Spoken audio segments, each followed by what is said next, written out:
Hello, my beautiful friends. I'm your host, Leah Rowling. And I'm CARI Kenzie. Welcome to Shift Happens. Discover the leader within. This podcast is designed to disrupt the way you live, lead, and love. At Shift, we challenge traditional narratives and believe that inner wisdom is the key to every decision. Are you ready to explore a new paradigm of both living and leading? We'll dive deep into our innate strengths as women: compassion, curiosity, intuition, grace, vulnerability, and love. The shift, it's about to get real. Rediscover the power within and transform your life. Stay tuned. It all starts now. Hello, beautiful friends. How are you? We are so excited for the show today. Welcome. Welcome to Shift Happens. We are your hosts, Leah Rowling and CARI Kenzie. And we've got a question for you today. Have you ever felt like you're not truly being heard? Like no matter what you say, your words just don't land the way that you want them to. And if so, you're not alone. And chances are there's a filter of fear that's standing in your way. Because here's the thing. When fear creeps into, and it does, and it will, when it creeps into the way that we express ourselves, it changes everything. Instead of speaking with clarity, confidence, or empathy, we hold back. Or we run in circles. This is what we do. This is what I just did this morning. We soften our truths, we lower our volume, and we shape our words around what we think other people want to hear. We make assumptions on what they're capable of hearing, right? And when we do that, we dilute not only our power, but we rob them of theirs. And then we lose our voice. And so today in this episode, we're going to unpack that filter of fear, the need to people please, the fear of conflict, the worry about sounding not good enough, the concern that we might be upsetting, right? What do they call it? Upsetting the apple cart or something. There's no apple or carts, right?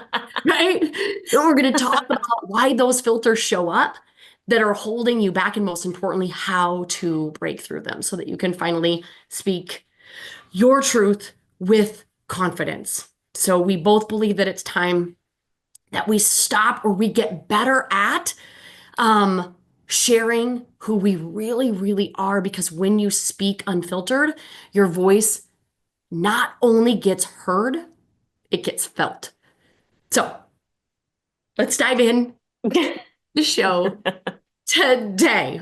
Welcome, CARI. Oh my gosh. Well, your apple cart thing. Do you remember when we were kids? I don't know. Such an 80s baby, where it was like a legit little farm and they had like little cart with apples in it. That's literally what I saw when you setting the apple cart. You're like, there's no apples of cart. I'm like, but there was. And I had the toy that allowed us to do it. No, I think it is such an impactful conversation. Like I have two things that come to mind immediately when you were talking about that. One, I know as leaders, as women, as humans, let's just say, yes, there has been a moment in time when you have sat, I don't care if it's on the edge of your bed, I don't care if it's in an office, and inside your mind, you have literally been screaming out, why can't you just freaking hear me? Like we've all had those experiences where it's like, oh my God, I've had this conversation and we keep saying the same thing, but like nothing's happening. Why can't you hear me? I know I've had that experience, right? And I know that clients have had that experience, and I know leaders have that experience, and I know women very much have that experience. And it is so accurate, right? Like this static, this fear, this whatever thought process we have creates almost like a plane of glass that sits in between. Mm-hmm. And while you're speaking words in one way, right? You're speaking words, they're getting caught and they're just being popped back to you, and they're not even landing on the other person. Mm-mm. right?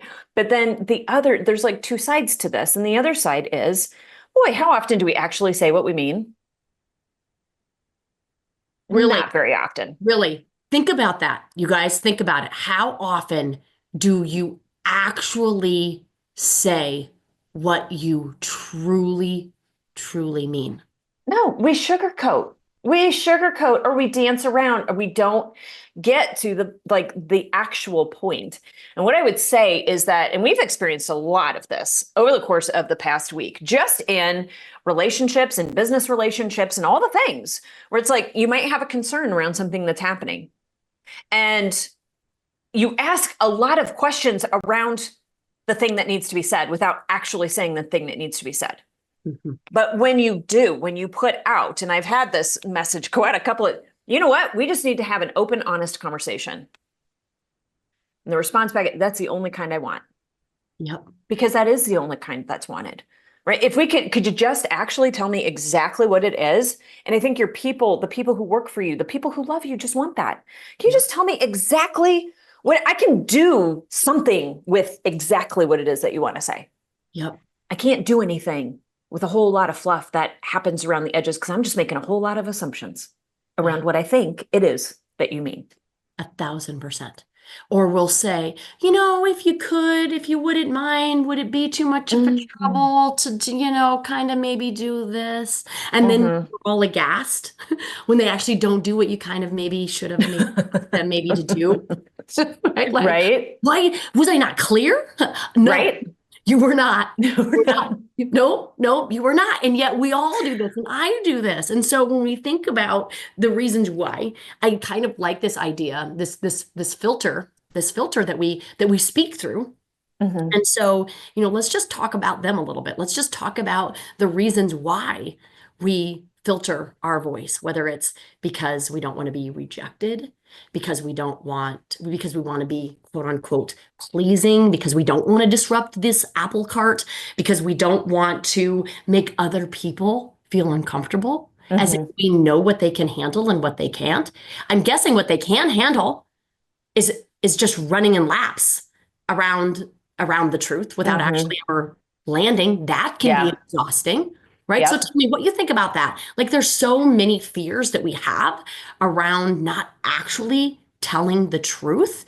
And where I want you to come full circle with this is the truth is always the most honest thing.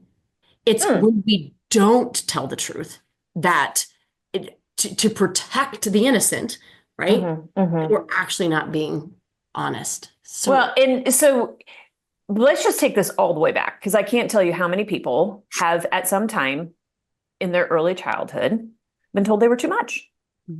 It's too much. Can you be quiet? They're sleeping. Could you not talk so loud because you're going to disrupt your brother? Could you not? Right. And so just even as a young child, this is kind of something that was built in. mhm, And we don't even realize how much we have lobbed onto this, grabbed onto it, and run full speed ahead mhm, without realizing the only reason they said that is because my brother was asleep in the next room. Or the only reason why, is because they were upset at that time. It had nothing to do with me. But mhm, we've held that and we carry that forward because we've just misconstrued the value of who we are, like that your voice is actually meant to be heard, mhm. that you're meant to express, that you are meant to hold truth for yourself, for other people, by the way.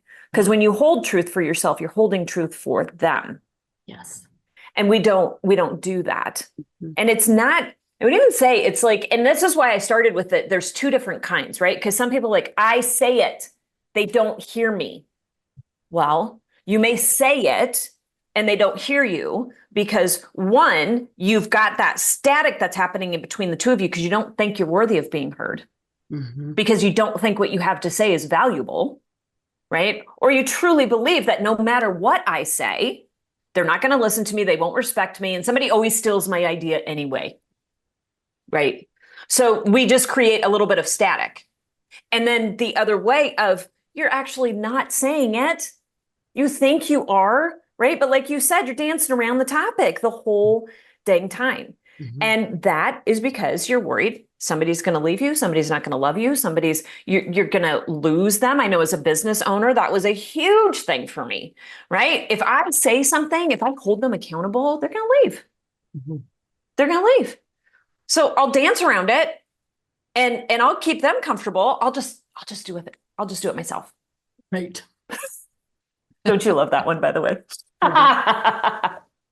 I love that one. Yes. What do you say to that, Leah? Well, I would say in addition to that, like if we're going back there, like we have been conditioned in a school system that makes Yes. you raise your hand to speak. Thank you. Right. And I get it. Like I get the structure that's required. We can't have everybody just speaking what they want, but there are rooms for that that don't exist now as an adult.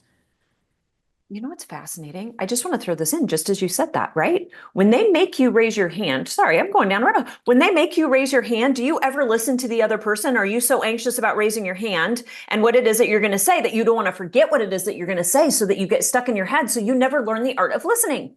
No. Oh my gosh, yeah. So good. Yeah. Yeah. That's just fascinating to me. But I love Or that, Leah. right, or they'll interrupt, right? Because they'll be so afraid that they won't remember because they typically don't, and as if they won't ever have another good idea or another good question, right? So if they don't Yes. blurt it out, then all of their wisdom is gone and lost, right? Yes. So they become interruptive, because they don't believe in themselves to ever generate another idea or another question. And so with Mm. their hands up, one, we're denying our ability to actually speak. And again, these rooms, these classrooms don't exist once we graduate, and yet we're still confined in them, Yes, thank right? you.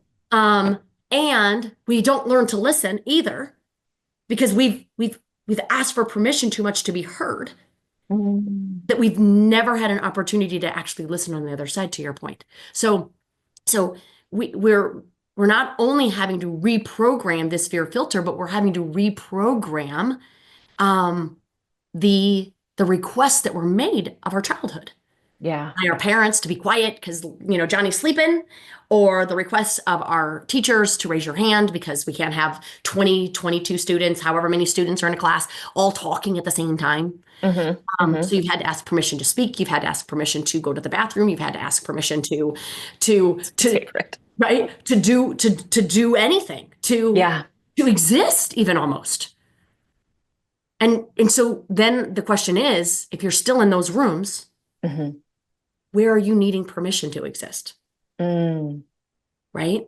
Because I think when you give, I think maybe I would love to know your feedback on this. When you give yourself permission to exist, wouldn't you also be giving yourself permission to speak? 1,000%. Right? 1,000%. Hmm. And that whole like sitting in the boxes, right? Where are you continuously sitting in the boxes? And where Hmm. is it that you need permission?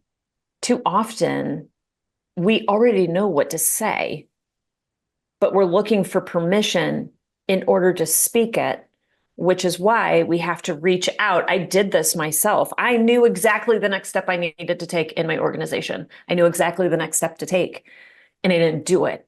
And I hired somebody in because I needed validation. Because am I the only one who's thinking this? I needed validation in order to be able to exist in the experience that I was having. I knew what to do.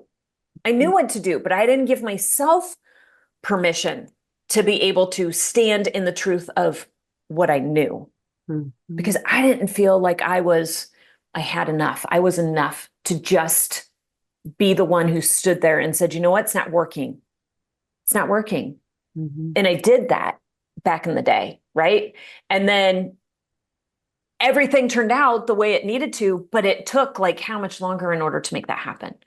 I don't know. It's just fascinating. So when you go into this permission thing and you go into this existence, how are you existing in your organization? How are you existing in your family? Are you? Hmm. I don't know. Maybe that's a question. Yeah. Yeah. And where, when you were saying that too, I mean, it comes full circle back to our conversation this morning. Mm-hmm. Like, where are we excusing Mm-hmm. our need to do research Mm-hmm. to look, and I'm all about the research, right? But where are we excusing our own opinion Mm-hmm. and getting validation of our own opinion so that we can bring that forward? Well, see, now, And we, yeah, let me just say this to you right now, because after this conversation this morning, that was an opinion. So yeah, there's a difference, okay? So there's a difference. That wasn't an opinion. That was a truth that you felt.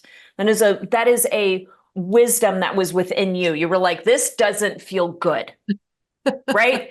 And when it doesn't feel good, it gets to be expressed. And in that expression, it's not an opinion. yeah.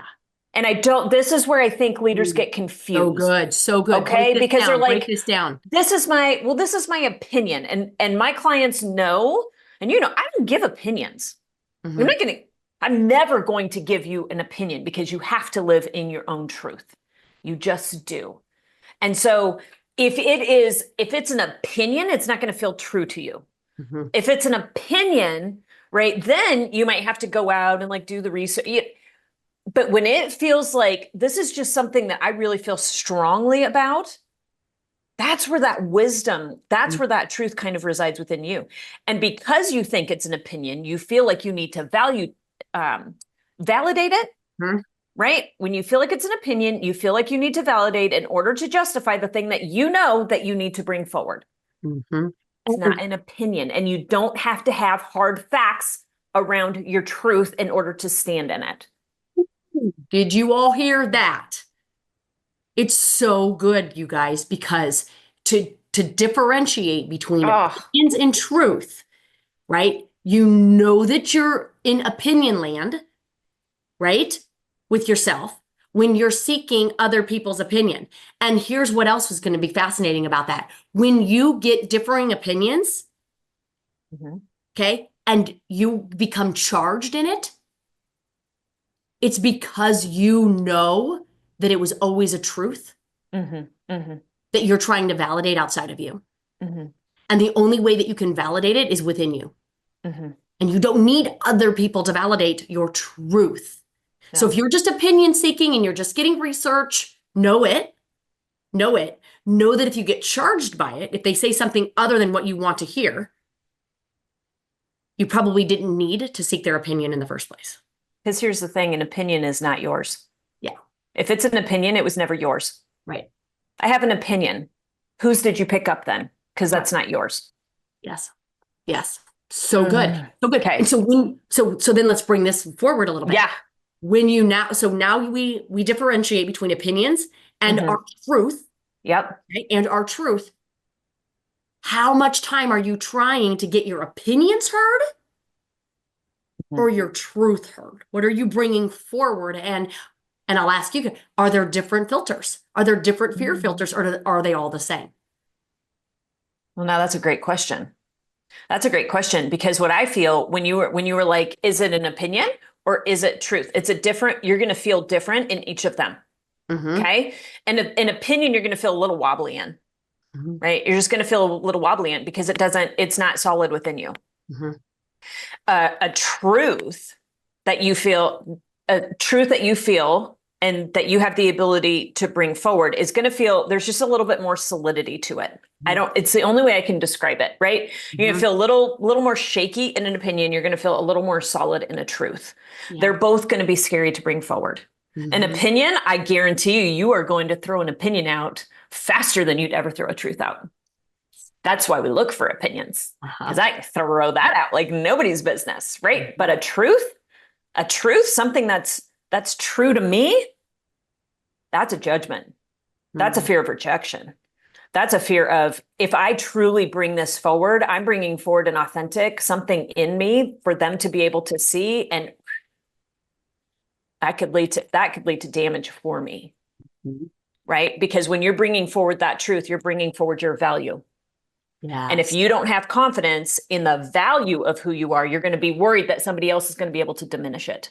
Mm-hmm. When you understand your value, you can bring forward the truth and not care necessarily what the other side is going to bring back to you because you know you can hold solid in the confidence of what it is that you're bringing forward. And then you can have conversation around it Mm-hmm. because you take the personal aspect out of it. Does that make sense? It makes perfect sense. So in opinions, right? It's why you kind of said it's kind of shaky ground. It's because they're borrowed. It's because they're right. They're inherited. They're recycled opinions, other people, and we bring them forward probably more quickly because if they reject that opinion, right, or offer up something counter to that, then it's okay because it really wasn't yours in the first place. Oh, I could go get another one. I could go get another one, right? Right. And it's why we do all of this opinion gathering. And we even say it to make our case. Well, everyone would say that. Well, who are all the everyones? Right. And we think that if we have more people, we have more proof, then it must be more true. But I want you to consider that if you need other people, more people to make it more true, then is it any more true for you, or do you just have more proof that you really still don't believe? That's a great one. That it's not even really yours. And so could the work be, instead of going to find all the other opinions, to bias and confirm the one that you want to believe? Can you sit with it a little bit and really try to figure out what it is that you believe for a hot second? Take all of that time that you would spend trying to gather up opinions that are biased in your favor, and really get grounded in what you believe to be true. Yeah. Maybe there should be more work on that. And what just came, and I've got goosebumps, is when you're not being heard, when you're screaming, and when you're frustrated that you're not being heard, I want you to ask you, are you hearing yourself? Are you spending the time to listen to you, or are you spending more time listening to everybody else's opinions so that you can maybe begin to believe in what you wanted to believe in? Yeah. I don't know. I love it. Thoughts, friend? I love it. No, I think that's brilliant. I think it's beautiful. And I think that's the call forward, right? The call forward really is in are you listening to you?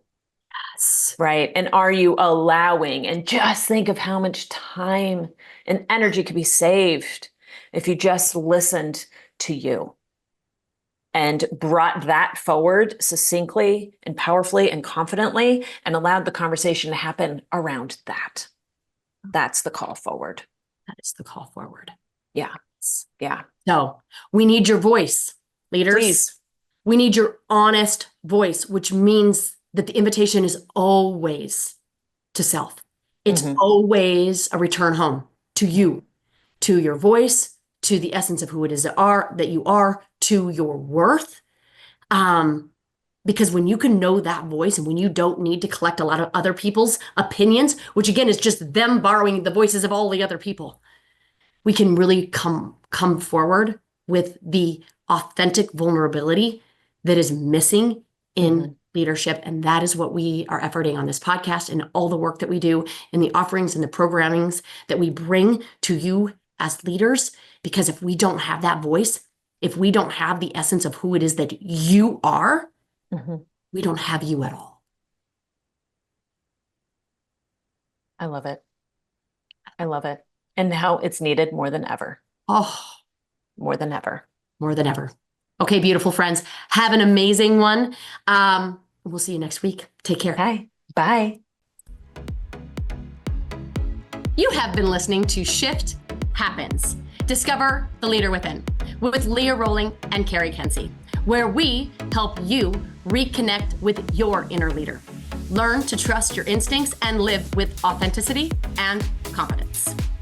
Tune in every Friday at 11 a.m. Central Time to Shift Happens on Transformation Talk Radio for more insights, inspiration, and actionable strategies to live and lead, not only in purpose, but on purpose. It is time to embrace a life and a leadership style that is true to you. For more information, visit shift.life.